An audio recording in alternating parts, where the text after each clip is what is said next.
សង្គ្រាមនៅឯខេត្តកំពង់ចាមនៅក្នុងឆ្នាំនេះនឹងរៀបចំព្រឹត្តិការណ៍លៀសហាលចំនួន3តោនចាដែលដាក់ពង្រាយនៅលើថាសចំនួន1000តុចានៅតាមបណ្ដោយផ្លូវចាប់ពីមុខសាលាខេត្តរហូតទៅដល់សួនច្បារផ្លូវភ្លោះចាចង់ដឹងព័ត៌មានលម្អិតយ៉ាងណានោះលោកខៀងថាច់នឹងជម្រាបជូន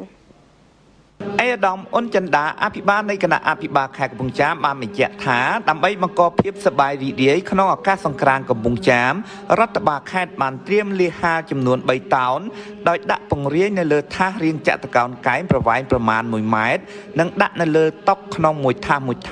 ប្រើលៀសហាលចំនួន3គីឡូក្រាមដែលស្មើនឹង1000តុស្ថិតនៅតាមបណ្ដោយផ្លូវចាប់ពីមុខសាលាខេត្តកំពង់ចាមរហូតដល់សួនច្បារផ្លូវព្រោះវេទិកាអុំទុកការបញ្ជាក់ខាងលើនេះគឺធ្វើឡើងនៅក្នុងឱកាសដែលឯកឧត្តមអភិបាលខេត្តកំពង់ចាមនិងឯកឧត្តមក្លូតផនប្រធានក្រុមប្រឹក្សាខេត្តបានអញ្ជើញជាអធិបតីភាពក្នុងពិធីសូត្រមន្តចម្រើនព្រះបរិត្តនិងសម្ដែងសម្ដារជាមួយមន្ត្រីរាជការនៅសាលាខេត្តកំពង់ចាមក្នុងឱកាសពិធីបុណ្យចូលឆ្នាំថ្មីប្រពៃណីជាតិខ្មែរឆ្នាំម្សាញ់សពស័កពុទ្ធសករាជ2569ឯកឧត្តមអភិបាលខេត្តកំពង់ចាមមានប្រសាសន៍បញ្ជាក់ទៀតថាក្នុងព្រឹត្តិការណ៍លៀសហា3តោនប្រវែង1000ម៉ែត្រនេះរដ្ឋបាលខេត្តបានឲ្យមន្ទីរបរិស្ថានខេត្តរៀបចំកញ្ចប់ឬស្បោងដែលផលិតពីក្រដាសដើម្បីឲ្យបងប្អូនយើងដាក់សម្បកលៀសចូលក្នុងស្បោងក្រដាសហើយយកទៅចោលក្នុងធុងសំរាមឯកឧត្តមបានបញ្ជាក់ទៀតថា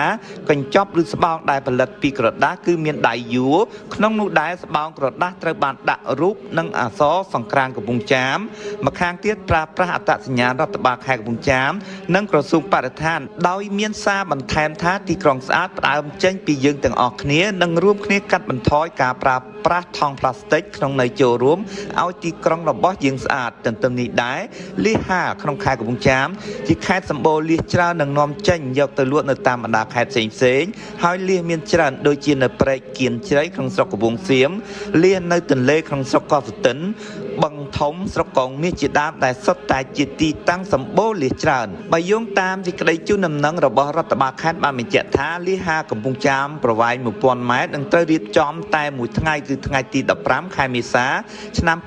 2025ចាប់ពីវេលាម៉ោងថ្ងៃត្រង់តទៅហើយចំពោះទីតាំងគឺចាប់ពីមុខសាលាខេត្តកំពង់ចាមរហូតដល់រង្វង់មូលផ្លូវភ្លោះព្រះមុនីវង្សនិងបត់តាមផ្លូវភ្លោះឆ្ពោះទៅវេទិកាអុំទុកក្រុងកំពង់ចាមជាមួយគ្នាដែរក្នុងឱកាសបុណ្យចូលឆ្នាំថ្មីប្រពៃណីជាតិខ្មែរឆ្នាំម្សាញ់នេះដែរឯកឧត្តមអភិបាលខេត្តកំពង់ចាមក៏បានត្រៀមកម្លាំងការពារប្រមាណ15000នាក់ដើម្បីរក្សាសន្តិសុខហើយក៏មានព្រឹត្តិការណ៍ជាច្រើនផ្សេងៗទៀតដូចជាដង្ហែពស់កម្ពស់ជាង3ម៉ែត្ររាំកំសាន្តល្បែងជាព្រៃតន្ត្រីខ្នាតធំប្រដាល់គុនខ្មែរ